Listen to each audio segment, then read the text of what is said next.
नमस्कार दोस्तों, स्वागत है आपका एक बार फिर से आपके अपने YouTube चैनल एमपी ऑफिशियल पर। फ्रेंड्स, कल की वीडियो में हमने बात की थी भारतीय अर्थव्यवस्था इकोनॉमिक्स से संबंधित महत्वपूर्ण क्वेश्चंस की। दोस्तों, उसी क्रम में आगे बढ़ते हुए आज की इस वीडियो में भी हम इकोनॉमिक्स से अर्थव्यवस्था से संबंधित 30 महत्वपूर्ण प्रश्न के बारे में चर्चा करेंगे, जो कि एग्ज़ाम के पॉइंट ऑफ व्यू से बहुत ही इंपॉर्टेंट हैं और आने वाले एग्जाम में पूछे जा सकते हैं। दोस्तों, यदि आप चैनल पर नए हैं तो चैनल को सब्सक्राइब कर लीजिए और बेल आइकन को ऑन कर लीजिए ताकि वीडियो का नोटिफिकेशन आपको मिल सके। तो चलिए दोस्तों, बिना किसी देरी के वीडियो को शुरू करते हैं। दोस्तों, हमारा पहला प्रश्न है, भारतीय रिजर्व बैंक की स्थापना कब की गई थी? दोस्तों, इसका सही जवाब है ऑप्शन बी, 1 अप्रैल 1935 को। प्रश्न number 2, state bank of India का राष्ट्रीयकरण कब किया गया था? दोस्तों, सही जवाब है ऑप्शन सी, 1 जुलाई 1955, 1 जुलाई 1955, ऑप्शन सी। प्रश्न नंबर 3, भारतीय जीवन बीमा निगम की स्थापना कब की गई थी? दोस्तों, इंपॉर्टेंट क्वेश्चन है। दोस्तों, जीवन बीमा निगम की स्थापना 1 सितंबर 1956 को की गई थी, ऑप्शन ए हमारा सही है।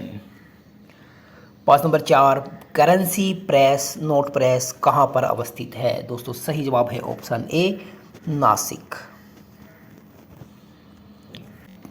प्रश्न नंबर 5, भारतीय रिजर्व बैंक का मुख्यालय कहाँ पर है? दोस्तों, सही जवाब है ऑप्शन डी, मुंबई में।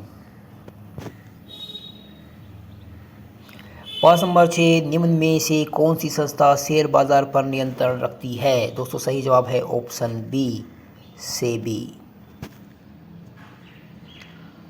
प्रश्न नंबर 7, मुंबई स्टॉक एक्सचेंज का सूचकांक है। मुंबई स्टॉक एक्सचेंज का सूचकांक कौन सा है? दोस्तों, सही जवाब है ऑप्शन ए, सेंसेक्स। प्रश्न नंबर 8, निम्नलिखित में से किस योजना के दौरान भारत में हरित क्रांति का आगमन हुआ? दोस्तों, सही जवाब है ऑप्शन डी, योजना अवकाश काल। प्रश्न नंबर 9, बोकारो इस्पात संयंत्र की स्थापना किस योजना के दौरान की गई थी? तो सही जवाब है ऑप्शन सी, चतुर्थ योजना, चौथी पंचवर्षीय योजना।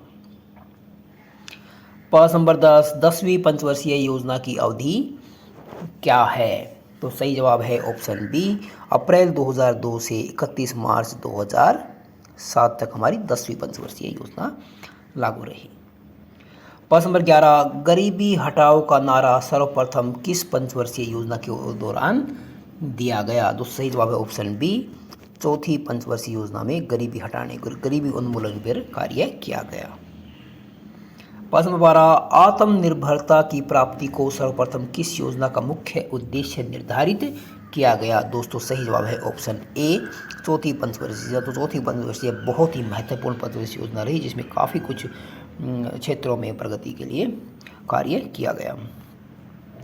प्रश्न नंबर 13, ट्राइसेम कार्यक्रम निम्न में से किससे संबंधित है? दोस्तों, सही जवाब है ऑप्शन बी, स्वरोजगार हेतु ग्रामीण युवकों से संबंधित है। प्रश्न नंबर 14, निम्न में से प्रत्यक्ष कर है, निम्न में से प्रत्यक्ष कर कौन सा है? तो दोस्तों, सही है आंसर है प्रत्यक्ष कर में जो है आयकर, संपत्ति कर, उपहार कर, ये तीनों ही जो है वो डायरेक्ट टैक्स प्रत्यक्ष कर के उदाहरण है, इसलिए उपरोक्त में से ऑप्शन डी जो है वो सही है। प्रश्न नंबर 15, निम्न में से केंद्र सरकार द्वारा लगाए जाने वाले कर कौन से हैं?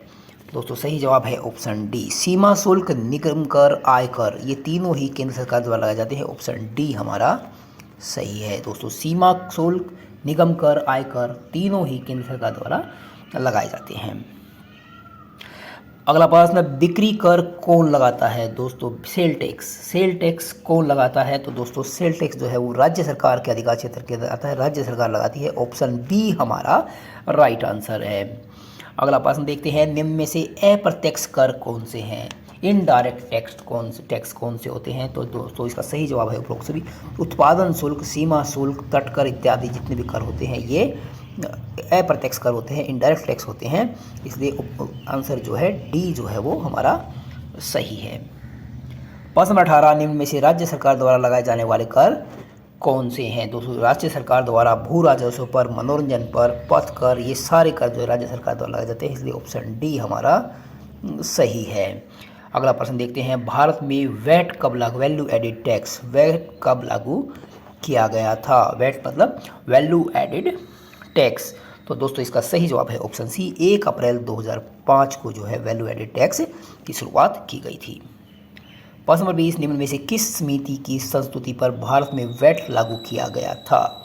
दोस्तों सही जवाब ऑप्शन बी, एल के झा समिति। एल के झा समिति की रिकमेंडेशन पर वैट टैक्स को लागू किया गया था। ऑप्शन बी हमारा सही है।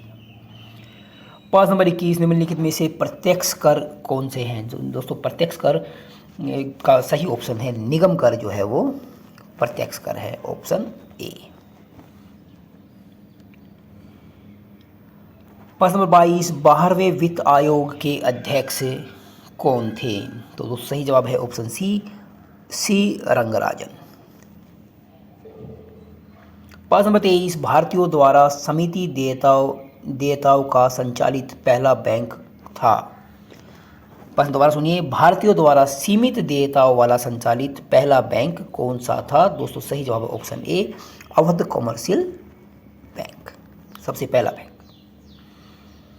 प्रश्न नंबर 24, भारतीय लघु उद्योग विकास सिडबी का मुख्यालय, लघु उद्योग विकास का मुख्यालय जो है वो कहाँ पर है? तो दोस्तों सही जवाब है ऑप्शन सी, लखनऊ में। प्रश्न नंबर 25, भारत में सर्वप्रथम बैंकों का राष्ट्रीयकरण 19 जुलाई 1969 को किया गया। इस समय कितने बैंकों का राष्ट्रीयकरण किया गया था? दोस्तों सही जवाब है ऑप्शन सी, 14 बैंकों का जो है वो राष्ट्रीयकरण किया गया था, इसलिए ऑप्शन सी हमारा जो है वो सही है। प्रश्न नंबर 26, भारत में जनसंख्या विभाजक दशक माना जाता है। दोस्तों जनसंख्या विभाजक दशक जो है 1911 से 1921 के बीच माना जाता है, ऑप्शन बी। प्रश्न नंबर 27, निम्न में से किस में सर्वाधिक अनुसूचित जनजातियां निवास करती है? कौन से राज्य में सर्वाधिक अनुसूचित जनजातियां निवास करती है? दोस्तों सही जवाब है ऑप्शन सी, मध्य प्रदेश। प्रश्न नंबर 28, आर्थिक सर्वेक्षण सरकारी तौर पर प्रकाशित किया जाता है। आर्थिक सर्वेक्षण सरकारी तौर पर किसके द्वारा प्रकाशित किया जाता है? तो दोस्तों सही जवाब ऑप्शन सी, वित्त मंत्रालय के द्वारा प्रकाशित किया जाता है। प्रश्न नंबर 29, 1 रुपये के नोट पर किसके हस्ताक्षर होते हैं? तो दोस्तों इसका सही जवाब है ऑप्शन बी, भारत का जो वित्त सचिव होता है उसके सिग्नेचर जो है 1 रुपये के नोट के ऊपर होते हैं।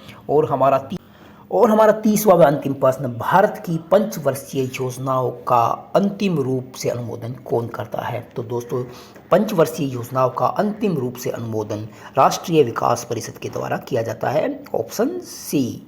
तो दोस्तों ये थे आज के महत्वपूर्ण प्रश्न। वीडियो आपको अच्छी लगी है तो वीडियो को लाइक कीजिए, शेयर कीजिए और चैनल को सब्सक्राइब कीजिए। Thank you.